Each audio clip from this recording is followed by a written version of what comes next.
Do you think your sister has ruined Prince Harry? Well, let me answer that real quick for you. The answer is yes. She's taking advantage of a very weakened man and getting him to say things that you just shouldn't be saying. He's confused. He doesn't know what to say. He thinks he's going to get in trouble if he doesn't say exactly what Meghan says. So before she met Harry, you had no doubt she was your sister? I called her my sister. My little sister, though, I said. There are axe murderers in prison. Their family comes to see them. I'm not an axe murderer. I made one dumb mistake. She wants to be Diana so bad. It's kind of freaky and kind of scary. I don't think there's any problems that can't be worked out. I've said I'm sorry about the initial problem. And make some pathetic attempt, of course with the Netflix crew, with the hidden microphones and the cameras, she's going to try and reconcile with Dad. Do you still love your daughter? Of course I do. I love my children. I love my other daughter. I love my son. Of course I love them. Yeah. Hi, Daddy. I got an English award. I know. The way that she talked to my father, he knew it was over. He didn't know his daughter anymore because she talked down to him like he was nothing. After years of silence, Meghan Markle's estranged brother, Thomas Markle Jr., has finally broken his silence. I'll be very disappointed that I don't get to hold my granddaughter. Does it hurt? Of course it hurts. Where is Daddy?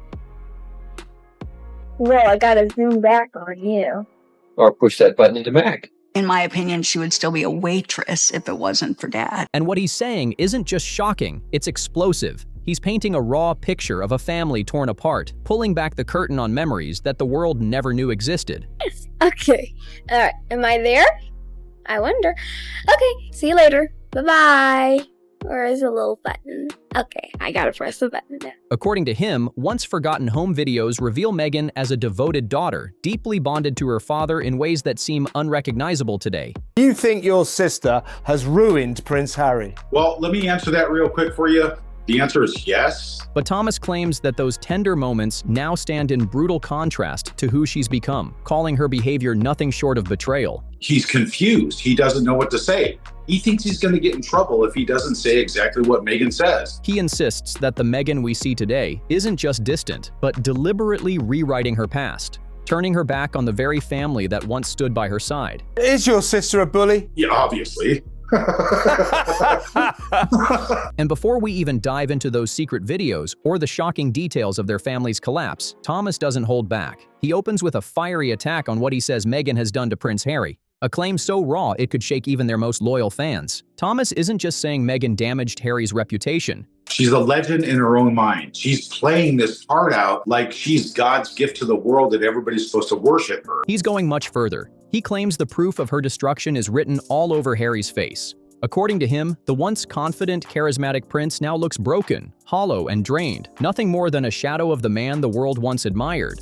And Thomas warns, that's only the beginning. She thinks so highly of herself, I think she is her #1 fan. He insists Harry's downfall is the direct result of Meghan's darker side, a side the public was never supposed to see. Behind the polished speeches and carefully staged compassion, Thomas alleges there's something far more sinister, a bully hiding in plain sight. Told so many lies to the entire world about working hard and putting yourself through college when it's all the complete opposite. He paints a picture of Meghan as someone obsessed with control, driven by a deep narcissism that convinces her she's always the flawless star of the story. In his telling, she doesn't crave outside validation because, in her own mind, she's already perfect, already worthy of worship, already untouchable. It's a brutal claim that Meghan's charm isn't real kindness at all, but a performance, a mask covering a much harsher reality. She's playing this fantasy life out in her own mind. She wants to be Diana so bad. It's kind of freaky and kind of scary. Thomas Jr. isn't holding back. He says Meghan's entire self-made image is built on a bed of lies. He calls out her so-called rags to riches story as nothing more than a fantasy script she sold to the world. Meghan is so jealous of Catherine, it's just very scary.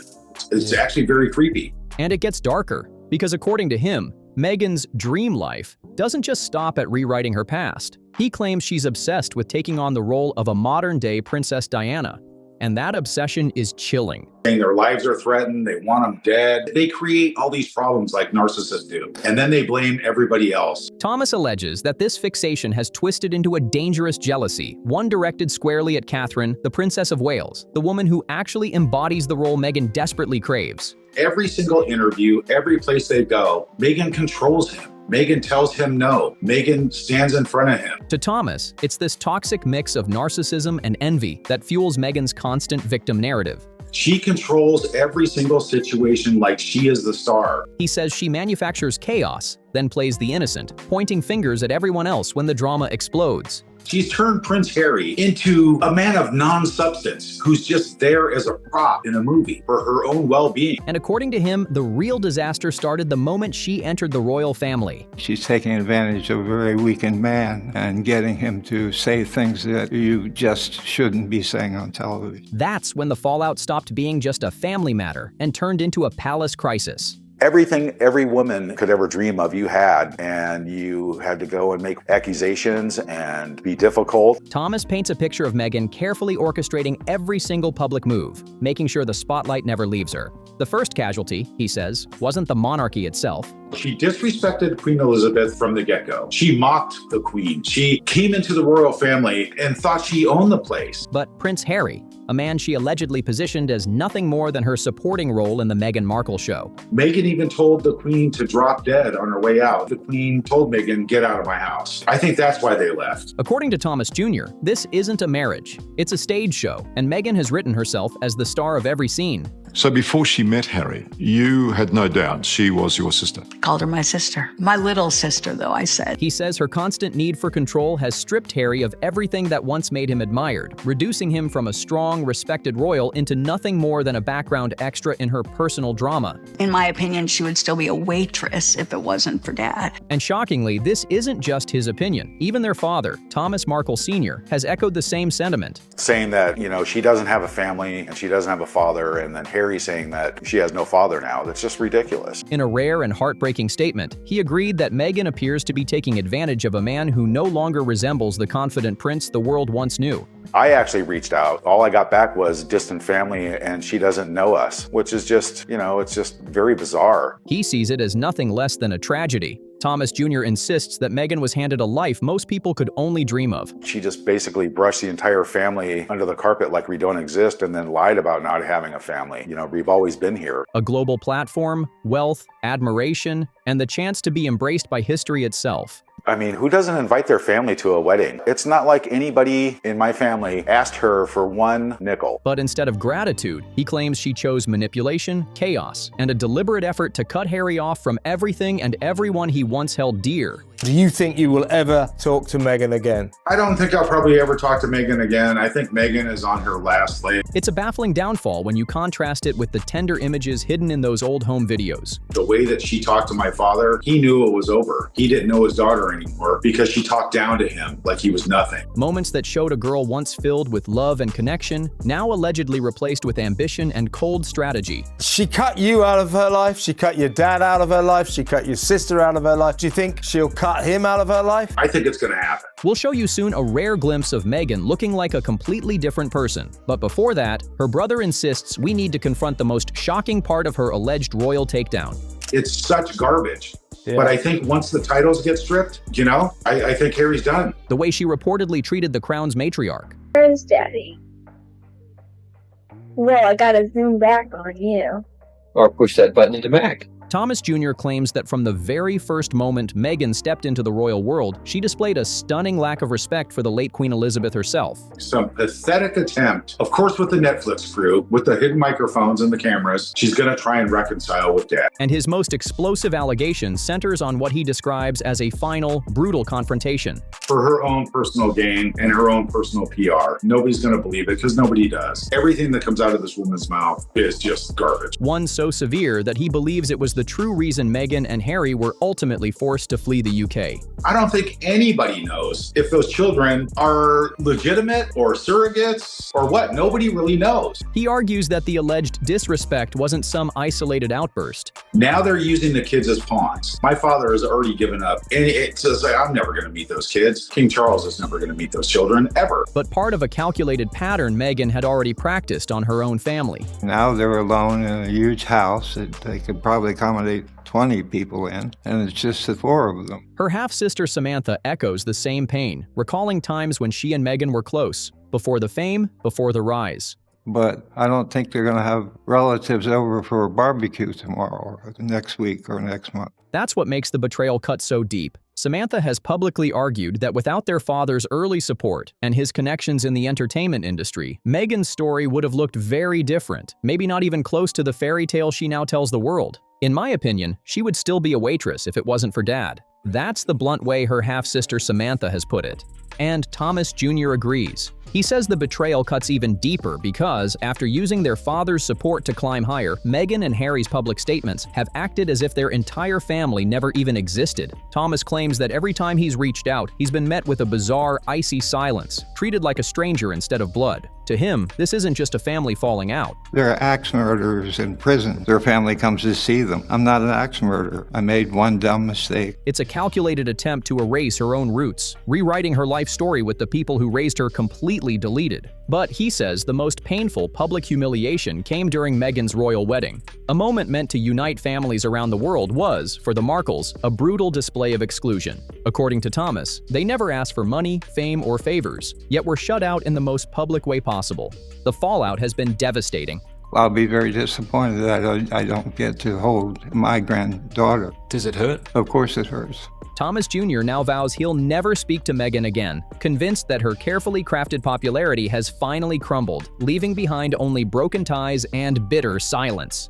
Thomas Jr. claims the final breaking point for their father came during one single conversation, a moment so cold and disrespectful that he knew instantly the daughter he once loved was gone forever.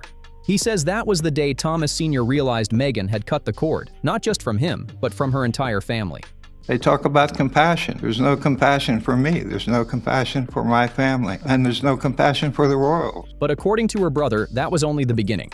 Now, he's sounding a chilling warning about what comes next. He insists Meghan is running the same ruthless playbook on Prince Harry himself. In his view, Harry's only value to her lies in his royal bloodline. Do you still love your daughter? Of course I do. I love my children. I love my other daughter. I love my son. Of course I love them. And the moment that connection fades, Meghan will cast him aside without hesitation. The day the crown loses its shine, Harry is finished, Thomas predicts.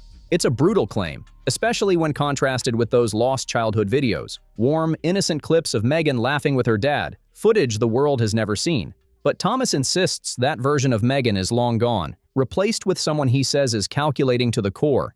Do you think she still loves you? I have no idea. I haven't spoken to her since I was laying in a hospital bed 2 days before they got married. If she ever tries to reconcile with their father, he believes it won't come from love, but from pure PR strategy, a desperate move for sympathy, points that the public will immediately see through. And then comes his most explosive and damaging claim yet. Thomas doesn't just question her sincerity, he casts doubt on the very legitimacy of Meghan and Harry's family life, even raising controversy about their children, suggesting nothing about their picture-perfect image is what it seems. Legitimate or not, Thomas Jr. claims one thing is undeniable. After the heart attack and the stroke, and there were still no communications or no care whatsoever, no text, no call from her whatsoever. Meghan is now using her children as props in her bitter war, not just against the Markles, but against the royal family itself.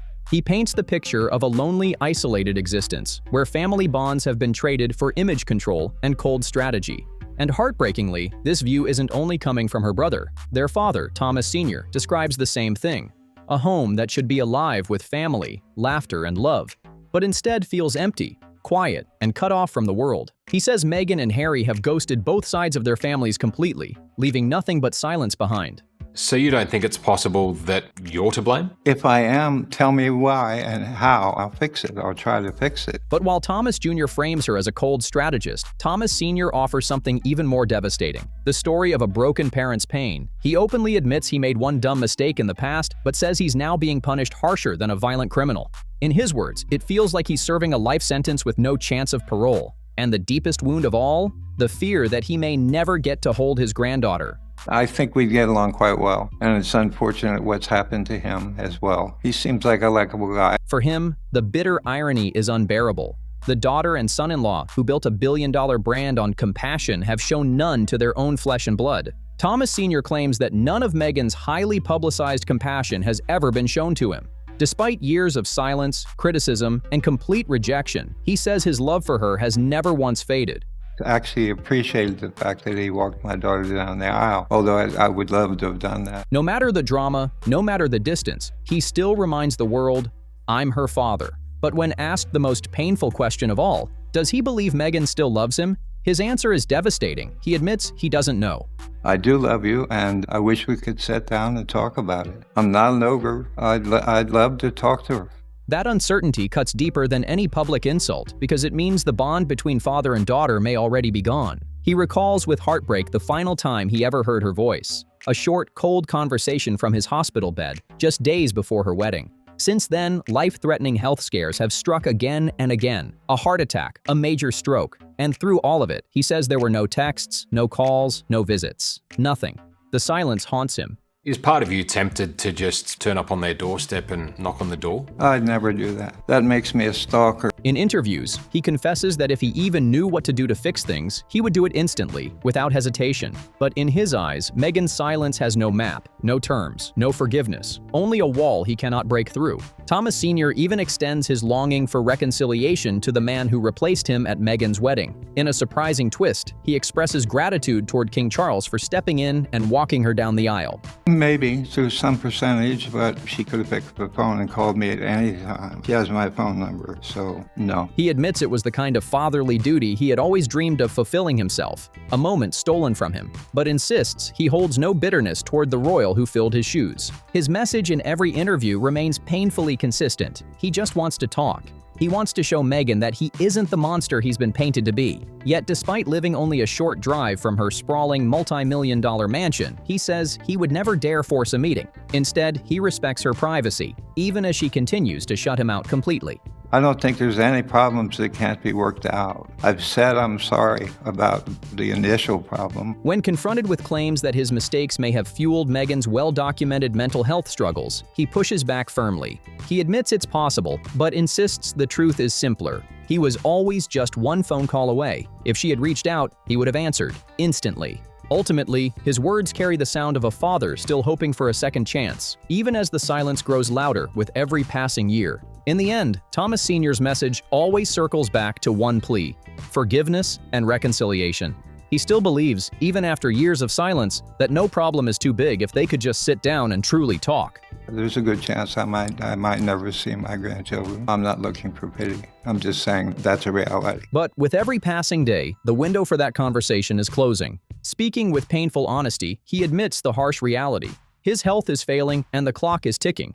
He fears he may never get the chance to meet his grandchildren, a thought that weighs heavier than any public scandal ever could. He insists he isn't asking for pity, and he isn't trying to fuel the media circus anymore. His final wish is far simpler: to share the quiet, ordinary life he has built with the daughter and grandchildren who remain completely out of reach. That's the heartbreaking truth of today. But now, the lost home videos bring this family tragedy into sharp focus. Watching those old clips, the contrast is brutal. A young Meghan spotting her father in the school audience, proudly calling out, "Daddy, I got an English award!" Her face full of pride, his full of joy. Okay. Alright, am I there? I wonder. Okay, see you later. Bye-bye. Where is the little button? Okay, I gotta press the button now. We're about 4 minutes from my dad's house. From my dad's house, you can see the Hollywood sign. Mom and I, mother-daughter lunch, and there's little Meg. My dad and I. Yeah. Hi, Daddy. I got an English award. I know. Daddy's fishing. You're gonna catch fish for dinner, right? Fish for dinner. Where is Daddy? Well, I gotta zoom back on you. Or push that button into Mac. Those innocent moments of love make today's silence all the more devastating, a reminder of just how far this family has fallen apart. That undeniable bond we saw in those old clips now feels like it belongs to another lifetime, a world away from the icy silence that defines their relationship today. And that's what makes this story so haunting. Yes, we can all admit what Thomas Sr. did before the wedding was a betrayal, but when you weigh that single mistake against his declining health, his desperate pleas, and the scathing accusations from her own siblings, you're left with a brutal question. Did Meghan do the right thing by cutting off her family completely, protecting her peace at all costs? Or has she taken it too far, proving herself to be the cold, calculating narcissist her own blood insists she is? I want to hear what you think. Drop your thoughts in the comments below. Do you side with Meghan or with her family's version of events? Smash that like button if you found this eye-opening, and don't forget to subscribe for more stories the mainstream won't dare to touch. See you in the next one.